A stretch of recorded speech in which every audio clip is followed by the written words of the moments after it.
Hello viewers, welcome to Tamil bro.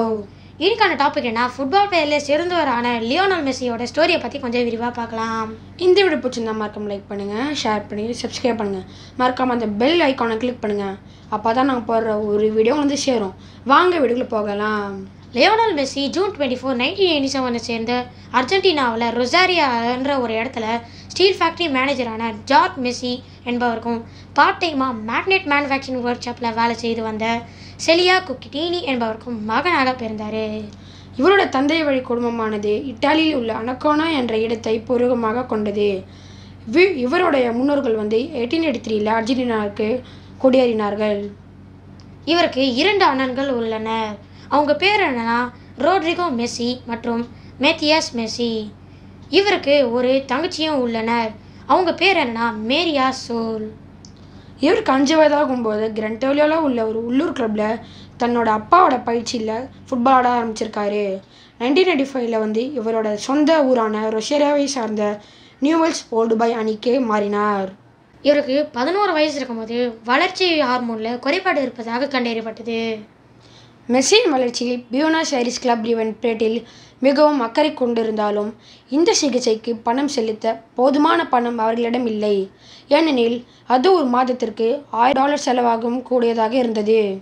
பார்சிலோனாவின் விளையாட்டு பிரிவு இயக்குநரான Carlos ரெசாக் என்பவர் கேட்டலினாவில் உள்ள லாரிடா என்ற இடத்துல மெஸ்ஸியோட உறவினர் மூலமாக மெஸ்ஸியின் திறன்களை அறிந்தார். இதன் காரணமாக பின்னர் மெஸ்ஸியின் தந்தை எளிதாக ஒரு சோதனை சந்தர்ப்பத்தை ஏற்படுத்தினார். விளையாடுவதை பார்த்த பார்சிலோனா இவரோட ஒரு டீல் வச்சுக்கிட்டாங்க. அந்த டீல் என்னதுன்னா, ஸ்பெயினுக்கு வர தயாராக இருந்தால் அவரோட மருத்துவ செலவுகளை இவரே ஏற்றுக்கொள்வதாக கூறினார். பின்னர் இவரோட குடும்பத்தினர் யூரோப்புக்கு சென்றனர். மெஸ்ஸி அந்த கிளப்பில் யூத் டீமுக்கு விளையாட தொடங்கினார். மெஸ்ஸி அவருடைய முதல் அணிக்காக அன்அஃபிஷியல் ஃப்ரெண்ட்லி போட்டியில் ஒன்றில் நம்பர் 16 அன்று 2003 போர்ட்டோ அணிக்கு எதிராக களமிறங்கினார். அப்போது அவருக்கு வயது 16 தான். ஒரு ஆண்டுக்கு முன்னதாகவே இது போன்ற சம்பவம் நடந்தது. பிரான்ஸ் ரிட்கார்ட் என்றவர் அக்டோபர் 16, 2004 எஸ்பானியால் என்ற அணிக்கு எதிராக லீக் போட்டியில் களமிறங்கினார். அப்போது அவருக்கு வயது 17 வயசு. இதன் மூலமாக பார்சிலோனாக்காக விளையாடிய 3வது யங்கஸ்ட் பர்சனாக மெஸ்ஸி இருந்திருக்காரு.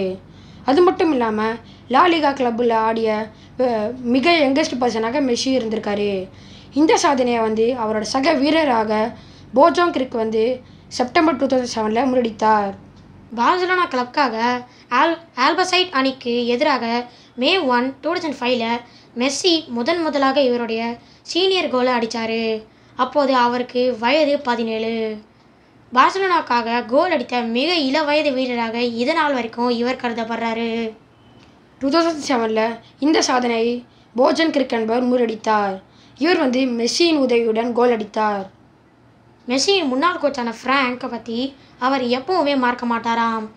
ஏன்னா இவருக்கு 16 வயசு இருக்கும்போது அவர் தான் இவருக்கு போதுமான நம்பிக்கையை ஊட்டினார்.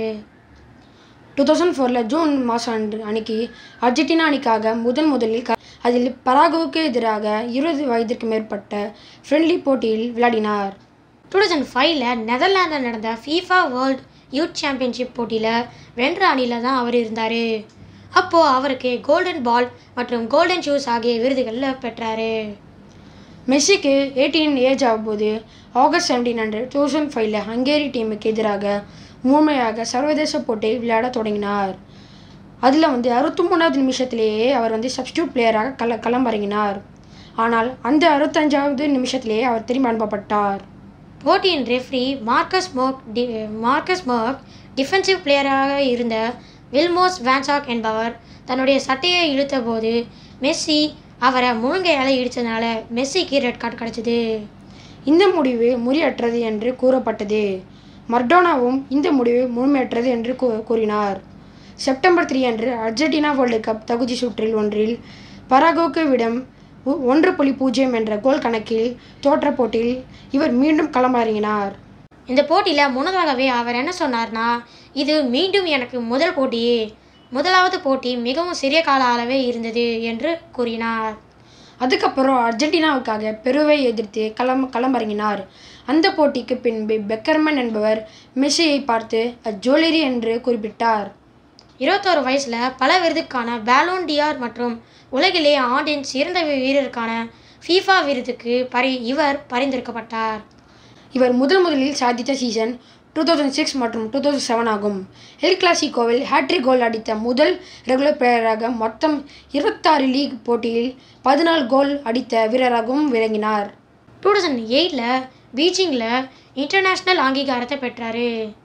அர்ஜென்டினா ஒலிம்பிக் கால்பந்து அணியுடன் இணைந்து ஒலிம்பிக் கோல்டு மெடலையும் அவர் பெற்றார். 2009 மார்ச் 20 அன்னைக்கு வெனிசுலாவுக்கு எதிராக ஒரு வேர்ல்டு கப் குவார்டர் ஃபைனல்ஸ் போட்டியில் முதல் முறையாக 10 என்ற எண் கொண்ட அர்ஜென்டினா ஜெர்சியை மெஸ்ஸி அணிந்தார். இந்த போட்டியில் முதலாக டியாகோ மரடோனாவும் அர்ஜென்டினா டீம் கோச்சாக அதிகாரப்பூர்வமாக பங்கேற்றார். முதல் கோலை லியோனல் மெஸ்ஸியை அடித்தார். போட்டியை 4-0 என்ற கணக்கில் அர்ஜென்டினா வென்றது. 2006 வேர்ல்ட் கப்புக்கு சில வாரங்களுக்கு முன்பாக காயத்திலிருந்து குணமடைய ரொசாரியாவுக்கு திரும்பி சென்றார் மெஸ்ஸி. அங்கே ஆண்டோனிலா ரோகஸ் என்ற ஒரு பெண்ணுடன் பார்த்தாங்க. ரோகஸும் ரொசாரியாவை சேர்ந்தவங்க தான். அவங்க 2010 எண்டிங் டைமில் கல்யாணம் செஞ்சுக்கிட்டாங்க. 2009 ப்ரோ எவல்யூஷன் சாக்சர் என்ற வீடியோ கேம் அட்டையில் மெஸ்ஸி தோன்றியுள்ளார். அந்த கேமுக்காக ஆட்ஸ்லையும் மெஸ்ஸி ஈடுபட்டுள்ளார். மெஸ்ஸியும் ஃபெர்னாண்டோ டாரஸ் என்பவரும் இணைந்து ப்ரோ எவல்யூஷன் சாக்கர் 2010 ஒரு கேமில் தோன்றியுள்ளனர். மேலும் இவர் மோஷன் கேப்சரிங் மற்றும் ட்ரெய்லர் ஆகியவற்றிலையும் தோன்றியுள்ளனர். அடிடாஸ் என்ற ஜெர்மனி விளையாட்டு பொருள் நிறுவனம் மெஸ்ஸிக்கு ஸ்பான்சர் செய்கிறது. அந்த கம்பெனியோட ஆட்ஸில் மெஸ்ஸி தோன்றியுள்ளார். இவருடைய 2 உறவினர் கால்பந்து ஆட்டத்தில் உள்ளனர். அவங்க பேர் என்னன்னா மேக்ஸி மற்றும் எமானுவேல் பியான்சூசி ஆகியோர் அவர்.